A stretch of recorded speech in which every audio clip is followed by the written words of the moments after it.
욥기 8장 읽겠습니다. 1절부터 22절. 수아 사람 빌닷이 대답하여 가로되 내가 어느 때까지 이런 말을 하겠으며 어느 때까지 내 입의 말이 광풍과 같겠는가. 하나님이 어찌 심판을 굽게 하시겠으며 전능하신 이가 어찌 공의를 굽게 하시겠는가. 내 자녀들이 주께 득죄하였으므로 주께서 그들을 그 죄에 붙이셨나니 네가 만일 하나님을 부지런히 구하며 전능하신 이에게 빌고 또 청결하고 정직하면 정녕 너를 돌아보시고 내 의로운 집으로 형통하게 하실 것이라. 내 시작은 미약하였으나 내 나중은 심히 창대하리라. 청컨대 너는 옛 시대 사람에게 물으며 열조의 터득한 일을 배울지어다. 우리가 어제부터 있었을 뿐이라 지식이 망매하니 세상에 있는 날이 그림자와 같으니라. 그들이 내게 가르쳐 이르지 아니하겠느냐. 그 마음에서 나는 말을 발하지 아니하겠느냐. 왕골이 진펄이 아니고 나겠으며 갈대가 물 없이 자라겠느냐. 이런 것은 풀으로도 아직 별 때 되기 전에 다른 풀보다 일찍이 마르느니라.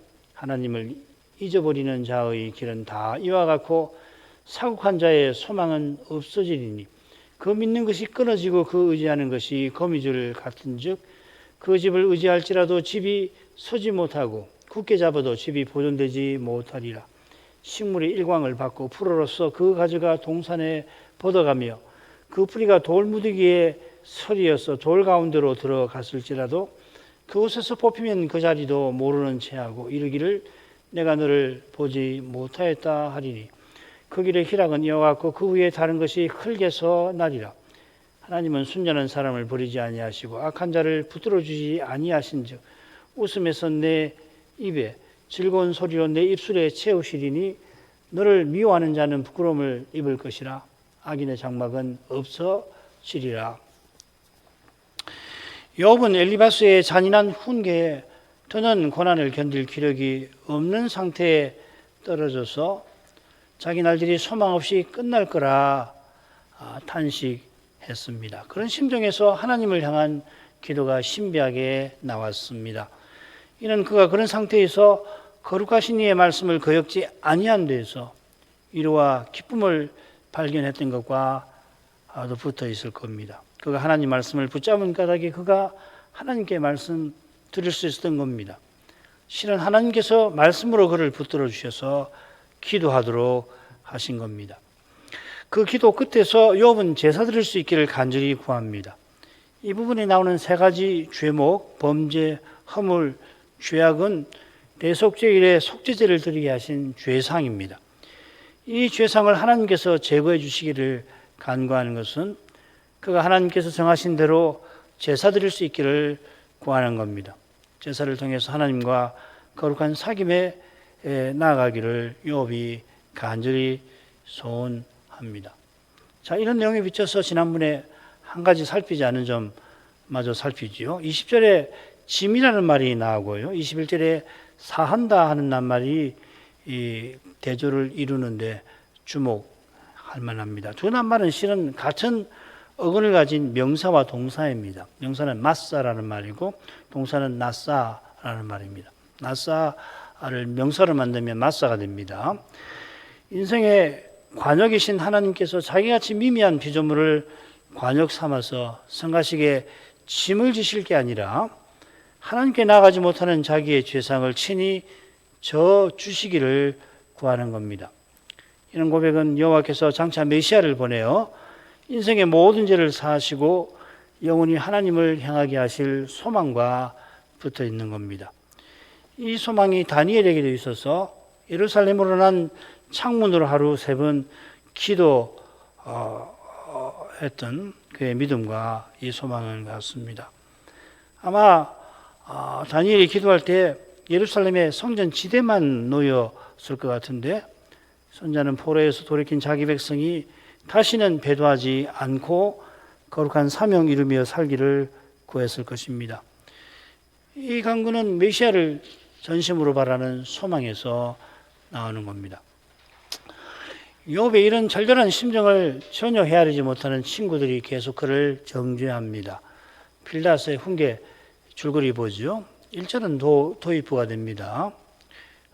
빌닷이 대답하여 가로되, 2절부터 7절까지가 첫 번째 부분인데 범죄하여 심판받은 그 인정하고 돌이켜서 회복하라, 뭐 그런 취지입니다. 그리고 8절부터 19절이 긴데 열조가 터득한 일을 배우라 하고 훈계하면서 결국 자기들의 말하는 교훈을 훈계를 받도록 촉구하는 거죠. 20절부터 22절이 마지막 부분, 하나님은 순전한 자를 버리지 아니하시고 기쁨을 채워주실 것이다 하는 겁니다.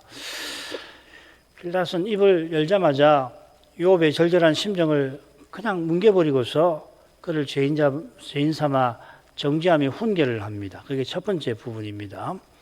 자기의 훈계가 열조가 터득한 바로 그거라는 것을 이어 강조하면서 열조의 가르침을 특별히 이 식물을 들어서 예화를 들어 설명을 합니다. 마지막으로 욥이 훈계를 받아들여 계속 악한 자가 되어 그의 집이 악인의 장막처럼 없어지게 말할 것을 경고를 하며 끝내죠. 아주 잔인합니다.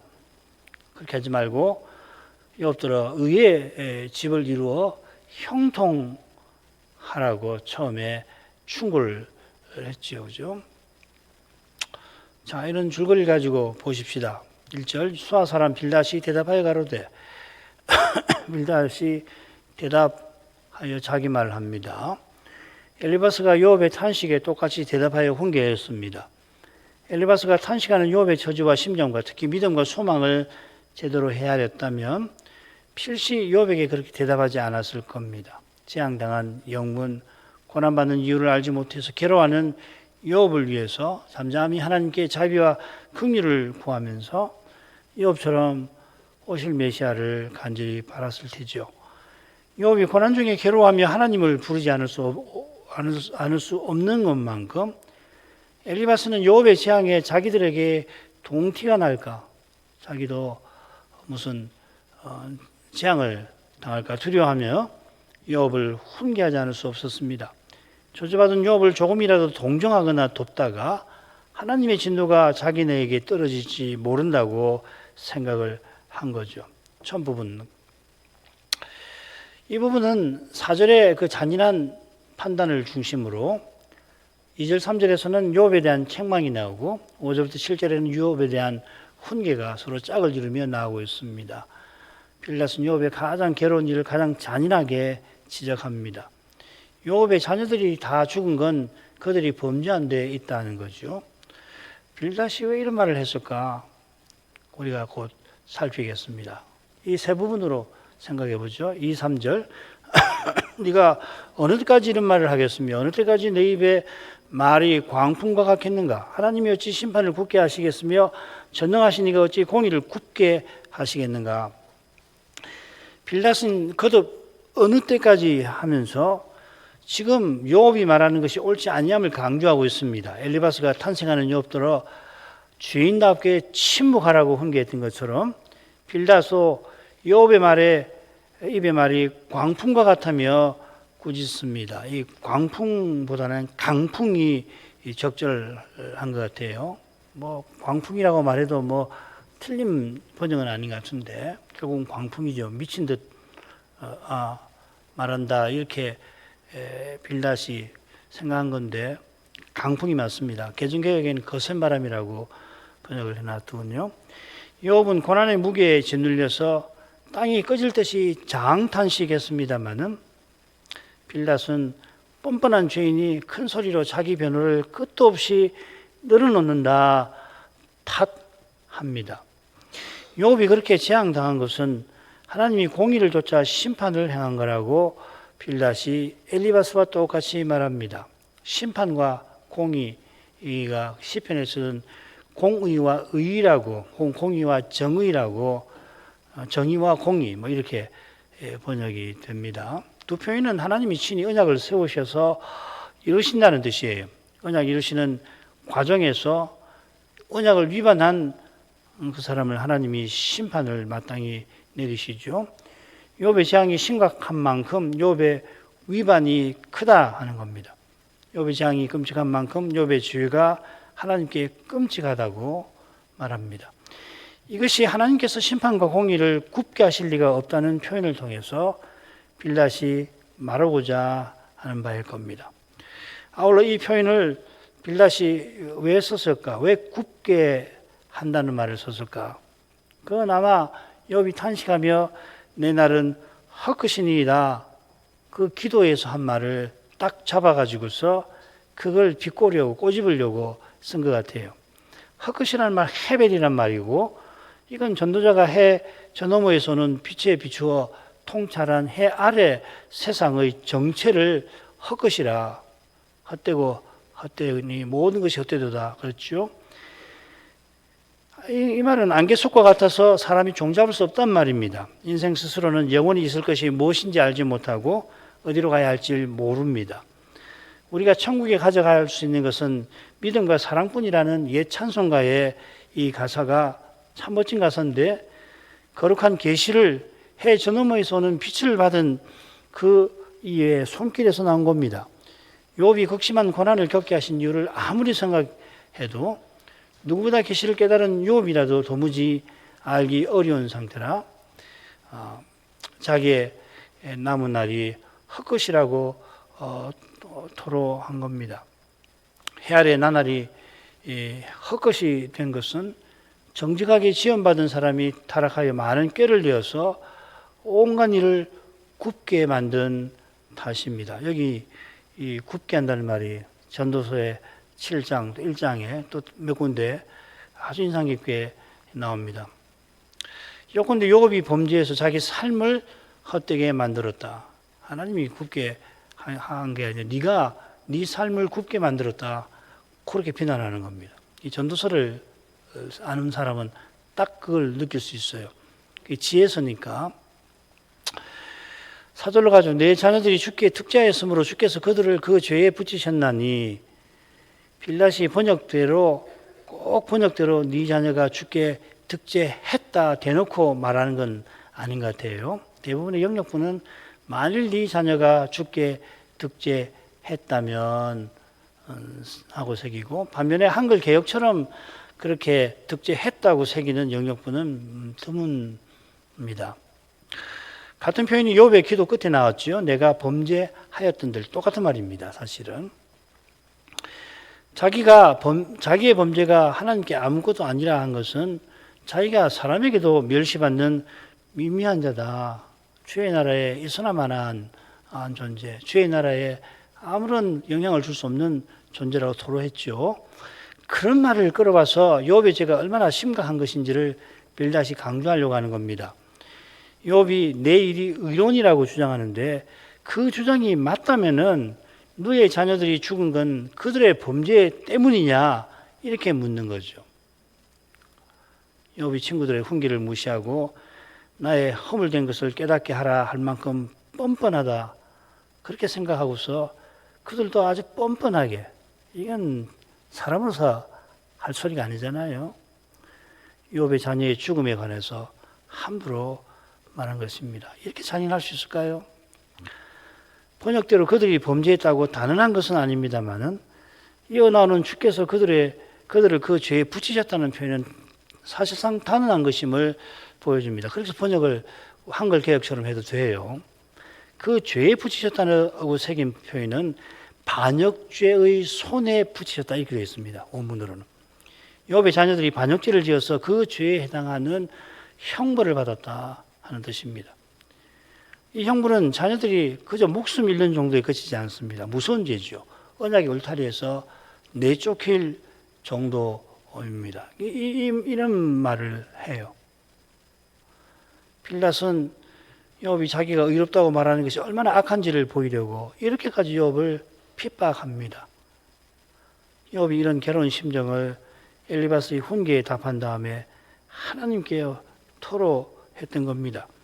세상에서 가장 가까운 친구들이 참수하는 마귀만큼 욥을 괴롭게 만듭니다.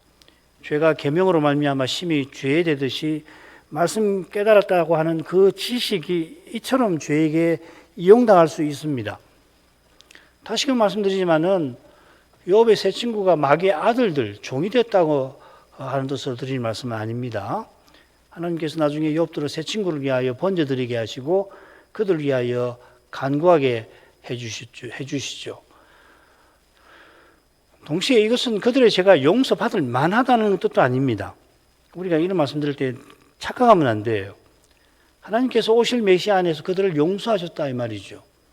베드로가 주님을 간하며, 이 간한다는 말이 멋진 말이지만은 책망한다는 말이거든요. 주님의 십자가를 가로막을 때 그를 향하여 사단아 내 뒤로 물러가라고 하실 만큼 베드로의 죄 자체는 심각했습니다. 마귀가 밀가부르듯 청구할 만큼 중대했습니다. 그가 가룟 유다처럼 되지 아니한 것은 가룟 유다보다 근본에서 나은 까닭이 아닙니다. 드러난 죄를 쉽게 여기지 않아야 합니다. 그래야 숨은 죄도 회개하는 자리에 이르는 거예요. 죄는 무서운 겁니다. 드러났는데도 쉽게 여기면은 나중에는 숨은 죄를 망각해버립니다. 그건 죄의 지배하에 놓인단 말이죠. 그 다음 가죠. 네가 만일 하나님을 부지런히 구하며 전능하신 이에게 빌고 또 청결하고 정직하면 정령들을 돌아보시고 내 의로운 집으로 형통하게 하실 것이라. 내 시작은 미약하였으나 내 나중은 심히 창대하리라. 빌닷은 다시금 네가 만일 하고서 교만한 욥을 훈계합니다. 이번에도 빌닷은 욥이 기도 마지막에 절절한 심정을 표현한 그 낱말을 끌어다가 정죄합니다. 네가 만일 하면서 빌닷은 자식을 죄인 만들지 말고 욥 네 자신이 죄인이라고 실토하라고 말하는 것 같습니다. 네가 하고 번역한 말은 강조할 때 네 자신이라고 번역할 수 있는 대명사입니다. 이 히브리 말에도 동사를 가지고 주어를 표현할 수 있거든요. 그런데 경우에 강조할 때는 해당되는 대명사를 집어넣는 경우입니다. 욥이 주께서 나를 부지런히 찾으실지라도 내가 잊지 아니하리이다 탄식하며 기도를 마쳤죠. 얼마나 절절한 탄식이었습니까? 그런 기도를 들은 빌닷은 네가 하나님을 부지런히 구한다면 하고 대꾸합니다. 똑같은 말이거든요. 부지런히 찾으신다, 부지런히 구한다 같은 말입니다. 빌닷이 보기에 욥은 하나님께서 부지런히 찾으실 인물이 못 됩니다.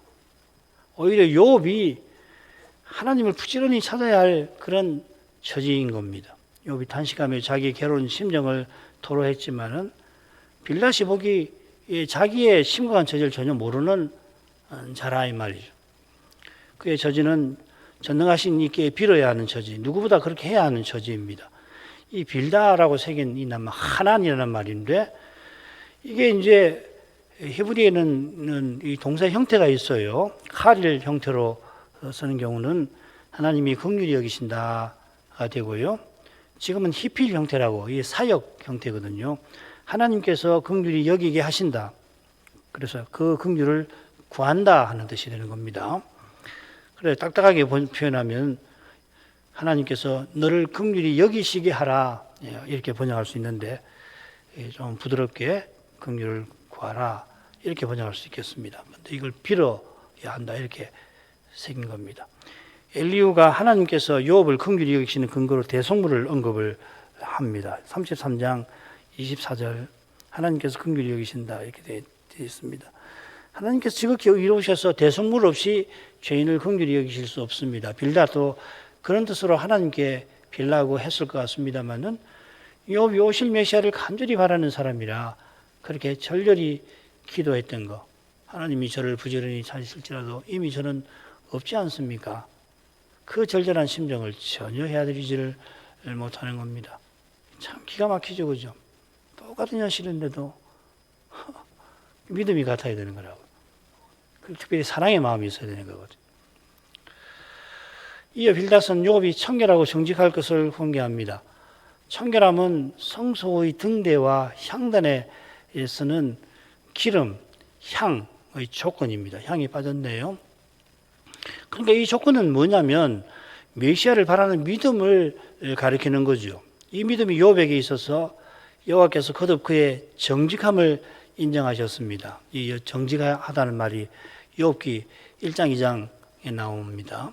사단은 여호와께서 인정하신 그 사실 자체를 부정하지 아니합니다만은 새 친구는 하나님께서 인정하신 것을 부정합니다.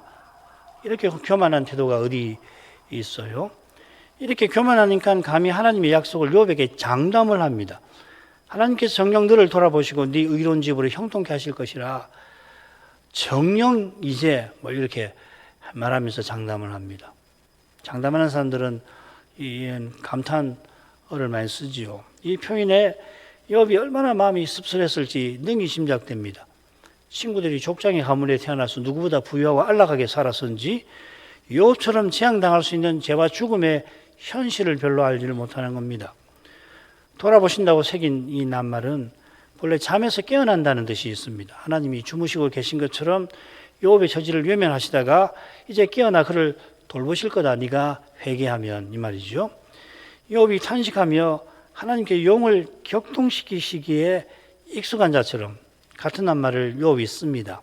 하나님이 용을 격동시키기에 익숙한 자처럼 자기가 잉태된 밤을 저주해달라고 탄식하며 말한 그 말을 꼬집으면서 빌닷은 하나님께서 돌아보시기에 욥들아 돌이키라. 그래, 그런 말 그렇게 쓰지 말고 회개하고 그래서 하나님께 돌보심을 받아라. 그 말이죠. 빌닷이 생각하는 것과 달리 하나님께서는 졸지도 주무시지도 않고 주의 백성을 돌보십니다. 인생이 유한하고 죽음에 두려움이 있어서 눈앞의 현실에 갇혀 하나님께서 외면하시는 거 아닌가 그런 생각이 들 때가 있습니다만 심지어 욥은 분초마다 자기를 시험하신다고 괴로워합니다만은 하나님께서는 한시도 욥을 그냥 내버려 두시지 않고 자기 백성을 절대로 한시도 외면치 아니하십니다. 그러니까 하나님이 그렇게 살피시는 까닭에 실은 욥이 그렇게 토로한 거겠죠, 그죠? 분초마다 아침마다 하나님께서 돌보시고 내 의의 집을 형통케 하실 거라고 빌닷은 장담을 이어갑니다. 너의 의의 집이라는 말은 엘리바스가 말하는 미련한 자의 집과 대조를 이룹니다. 엘리바스가 미련한 자를 보면 당장에 그 집을 저주했다고 자랑했죠. 나는 그런 사람이다 했는데 그 자랑을 뒤집으면 욥에 대한 정죄입니다. 그를 정죄하고서는 자기 훈계를 들으면 빌닷처럼 내 우리를 여기 집을 여기는 우리라고 번역했습니다. 5장에서는 살펴도 이런 것이 없을 것이라고 장담했습니다. 모든 것을 이미 잃고 소망 없는 죽음이 들이닥친 욥에게 그의 장담은 위로가 아니라 고통을 당할 뿐입니다. 빌닷이 말한 내 의의 집이 재앙이 들이닥치기 전까지 욥의 가정만큼 적절한 곳은 아마 당대 아브라함이 살았다면 그분의 가정 외에는 없었을 거죠. 그런 아름다운 경건한 또 의로운 욥의 집에 관하여 빌닷은 그 자녀의 끔찍하고 비통한 죽음을 들어 이미 멸시하였습니다. 혹 빌닷이 생각하고 장담한 대로 욥이 의의 집을 회복했더라도 빌닷의 멸시와 정죄 때문에라도 죽은 자녀에 대한 괴로운 기억에 시달리지 않았을까요? 빌닷은 지금 병 주고 약 주는 게 아니라 무지한 욥을 정죄하고서는 불쌍한 그의 자녀들도 멸시했으니 그의 장담이 욥의 마음을 더욱 고통스럽게 만들었습니다. 그의 장담이 속빈 강정보다 못하다는 것이 이어지는 그의 유명한 말에도 드러납니다. 내 시작은 미화가 있으나 내 나중은 심히 창달이라. 욥기에서 가장 유명한 말이고 성경에서도 가장 유명한 말 중에 하나 아니에요. 어떤 뜻인지 한번 생각해 보십시다. 우선 이 시작이라고 하는 낱말이 욥기에 2번 더 나오는데 내 시작에 어울리는 용례가 그 중에 하나가 있고 욥기 42장 12절 바로 거기에 나중이라는 낱말이 욥기에 한 번 더 거기 나옵니다. 그러니까 42장 12, 13절이 참잘만해요. 여호와께서 욥의 모년에 이게 나중이란 말입니다. 복을 주사 처음 복보다 더하게 하시니 그가 양 1만 4천과 약대 6천과 소 1천결이와 암나귀 1천을 두었고 또 7 아들과 아들 7과 딸 3을 낳았으며 말씀드린 대로 이 노년이란 말인데 이 나중을 새긴단 말입니다. 그러니까 이 모년이 꼭 맞는 건 아닙니다. 후반 인생의 처음 나중이 말이거든요. 이를 살려서 번역하면 여호와께서 욥의 나중을 처음보다 복 주셨다 이렇게 하는 게 더 나을지도 모르겠습니다. 여호와께서 가축을 처음보다 배나 주시고 또 7 아들과 3 딸을 새로 허락하셨습니다. 빌닷이 말하는 처음과 나중이 이런 사실이라면 시작이 미약하다는 말은 사실 어울리지 않지요. 욥이 재앙당하기 전에 동방 사람 중에 가장 큰 자라고 불렸으니 그런 그의 형편을 미약하다 말할 수는 없을 겁니다. 너무 과장이죠, 그죠? 그것을 미약하다 하고서 욥이 그의 나중은 심히 창대할 것이라고 말했다면 이 과장이 좀 지나친 게 될 겁니다. 그렇지 않다면 빌닷이 말한 처음은 무엇이겠나? 자기의 훈계를 좇아 이제 욥이 죄를 시인하고 하나님의 긍휼을 구하게 되는 그 시점일 수도 모르겠습니다. 욥이 친구들의 훈계를 따른다고 해도 모든 재산을 잃고 심한 악창에 시달리는 그의 형편이 얼마나 개선될지 장담하기는 힘들지요. 또 여기 심히 창대할 것이라는 이 빌닷의 약속도 당장은 그리 현실적이지 못합니다. 이렇게 본다면 빌닷은 그 표현을 통하여 허망하게 장담하는 셈입니다. 이게 앞서 그가 말한 내용과도 계속 장담하는 것과도 어울릴지 모르겠습니다. 그러니까 이게 영업장에 새로 창업을 해갖고서 걸어 놓을 만한 말씀 못 드리는 거죠, 그죠? 근데 또 한 가지 가능성이 있습니다. 이건 저는 이 세 번째가 더 가능성이 있다고 보는데, 이게 빌닷이 당시 회자되던 격언을 인용했을 수 있습니다. 비슷한 표현이 전도서에 이렇게 나옵니다. 일의 끝이 시작보다 낫고 참는 마음이 교만한 마음보다 나으니. 우선 이 전도서의 말씀을 우리 배웠는데 문맥을 한번 보십시다. 7절에 뭐가 나오냐면 탐학과 뇌물로 지혜자가 미련해진다는 내용이 나와요. 그리고 오늘 내일 참고 노하지 말아라 하는 내용이 8절 9절 아까 읽은 말씀이 나오고 10절 11절에서는 어제와 오늘을 비교합니다. 그리고 12절에서는 지혜가 돈보다 낫다 이런 내용인데 자세한 건 돌아가셔서 읽어보시고요. 7절은 무슨 내용이냐면 지혜자가 나란 일을 맡아서 뜻을 펼치게 되는 현실과 관련됩니다. 그가 그 뜻을 펼칠 욕심에 그만 뇌물을 받고 탐악하는데 이 학대한다는 말이거든요. 학대한다 혹은 뇌물 받는다는 거 다 포함하는 건데 그게 떨어진다는 거죠. 이런 배경에서 8절을 읽으면 참는 마음이 교만한 마음보다 낫다 뜻이 있어가지고 성급하게 뭘 이루려고 할 게 아니라 참는 것이 바른 태도다. 나란 일을 하는데 바른 태도다 하는 전도자의 조언이 적절하게 다가옵니다. 아울러 이 욥을 보십시오. 욥은 지혜자입니다. 그리고 이 통치자입니다. 부족장입니다. 그리고 지금 욥은 친구들의 훈계를 못 받는 교만한 상태로 그들에게 비치고 있잖아요. 그러니까 문맥으로 볼 때는 이게 훨씬 더 낫지 않나.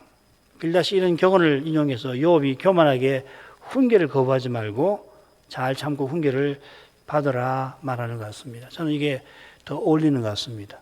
이래 되면 이제 영업장에 걸어놓으면 더더구나 안 될지 아니면 더 나을지 모르겠습니다. 아무튼 이게 그런 말씀이지. 그다음 뭐죠? 그렇다면 이 부분이 8절과도 자연스럽게 연결될 수 있습니다. 이런 경우를 자네도 잘 알고 있지 않나? 정말 옛사람에게 제발 물어보게 이렇게 번역할 수 있습니다. 읽어볼게요. 청컨대 너는 옛시대 사람에게 물으며 열조에 터득한 일을 배울지어다. 우리는 어제부터 있었을 뿐이라 지식이 망명하니 세상에 있는 날이 그림자와 같으니라. 그들이 내게 가르쳐 이르지 아니하겠느냐. 그 마음에서 나는 말을 발하지 아니하겠느냐. 9절을 중심으로 8절 10절이 짝을 이룹니다. 옛사람에게 배우라고 훈계하는 거죠. 9절에서 빌닷은 우리 하면서 자기나 욥이 후대 사람이니 지식이 없는 상태 아니냐. 그래서 욥이 옛사람의 말을 배워야 할, 옛사람의 말을 들어야 할. 그냥 결국 내 말을 들어라. 그 이유를 구절에 제시하는 거죠. 참 얄밉습니다. 말하는 거 보면은 말을 해도 이렇게 말하는 사람들이 있어요. 우리가 방금 살핀 것처럼 청컨대 하고 시작되듯이 빌닷이 감정을 실어서 욥에게 촉구하는 모습입니다. 옛 시대의 옛이라고 하는 말, 리시온이란 말인데 이게 처음과 함께 머리라는 말, 로시라는 말에서 레시트, 로시, 리시온 다에 관계되는 말입니다. 욥이 미약한 시작의 처지, 즉 교만한 상태에 있는 것을 고집해서 그런 태도 취하지 않을 길을 빌닷이 제시하려는 겁니다. 그가 간곡한 태도를 취합니다마는 그의 진심을 욥이 선뜻 받기 힘들었을 것 같아요. 진심이 느끼지 않죠. 빌닷의 이런 태도는 엘리바스가 특별한 계시 받은 것을 강조하는 것과 흡사합니다. 엘리바스가 욥에게 딱 맞는 계시를 특별한 방식으로 받았다며 강조를 하죠. 어떻게 계시를 받아도 그렇게 받는지 모르겠는데 아무튼지 그러면서 결국은 자기 훈계 안 받으면 넌 천하의 악인이 될 거라 그렇게 한 거 아니에요. 빌닷은 예시대 사람의 가르침을 들어서 비슷한 일을 하려 합니다. 우리는 어제부터 있었을 뿐이라 겸손한 태도를 취하는 듯 합니다만 하나님도 순전하다고 인정해 주신 주님의 종을 교만하다고 단정하고서 결국 자기 훈계, 사람의 말을 들으라고 하는 거죠. 엘리바스와 이 빌닷의 태도를 보면서 저는 사돌레토 추기경이 칼빈이 추방당한 틈을 타서 제네바 교회를 회유하려고 했던 일이 떠올랐습니다. 그는 우리가 성신을 전유했다며 우리 가톨릭 교회가 특별하다 내세우고서 교회의 많은 선생이 우리 거라고 자랑했죠. 칼빈은 성신님과 말씀은 분리 불가하다 고백하면서 성신께서 개혁자들에게 깨닫게 하신 그 말씀, 믿음으로 어렵다 하심 받는 것 특별히 그들이 자랑하는 어스틴의 가르침과 일치함을 그 서신에서 논증합니다. 욥이 견딜 수 없는 고난 가운데서 거룩하신 하나님 말씀을 거역지 아니하는 것이 자기의 유일한 기쁨이라 고백하면서 그러나 이런 고난을 내리신 이유를 몰라 죽는 순간까지 말씀의 빛을 구하는 이런 태도가 없이는 사돌레토의 가문이스를 따르지 않을 수가 있을까요? 사람의 힘과 꾀를 전심으로 부인하지 않으면 그냥 넘어가는 겁니다. 자기 안에 그것이 있는데 어떻게 따르지 않고 배울 수 있냔 말이죠. 맞죠? 기도 제목 읽겠습니다. 빌닷이 엘리바스처럼 어떤 점에서는 엘리바스보다 심하게 욥을 비난합니다. 욥은 고난의 늪에 더욱 빠져듭니다. 그만큼 욥은 자기의 처지를 이해하기 힘들 겁니다. 하나님께서 이렇게까지 하시는 이유를 알기가 더욱 어렵습니다. 엘리바스와 비슷하게 그러나 그와 다르게 빌닷은 옛사람의 교훈을 배우라며 간곡히 부탁하는 태도를 취합니다마는 그의 태도는 그의 말 때문에 더욱 욥을 괴롭게 만듭니다. 죄와 죽음의 현실은 더욱 교묘하고 더욱 거칩니다. 욥에게. 이런 현실을 정직하게 마주하는 것은 때로 사람에게 너무나 힘듭니다. 그 현실의 정체를 보게 될 때 도무지 믿기지 않아서 자기도 모르게 외면하고픈 정도입니다. 너무 이게 어떻게 이럴 수 있나 믿고 싶지 않은 거란 말이죠. 그렇지만은 현실인 걸 어쩔 수는 없죠. 그러면서 동시에 받아들이기 너무 힘들단 말이에요. 어떻게 이렇게까지 악할 수 있을까? 도무지 경험이나 심지어 깨달음도 소용없을 정도였을 겁니다. 욥이. 그러나 고난의 이런 괴로운 측면은 고난이 하나님이 주신 신비임을 역설적으로 보여주는 겁니다. 이 신비를 맛보는 이마다 하나님께서 지금도 욥을 틀림없이 보살피시는구나 하는 걸 알게 돼요. 이게 우리가 이 말씀에서 보는 빛입니다. 욥은 잘 모르지만 욥의 심정을 헤아리는 이것이 그리스도와 함께 고난받는 삶과 붙어 있습니다. 이런 헤아림은 고난받는 신자와 교회를 위한 기도로 자연히 이어지죠. 오늘도 그런 기도를 드리도록 하고 또 이 시대에 꼭 필요한 말씀을 전해주시기를 구하겠습니다.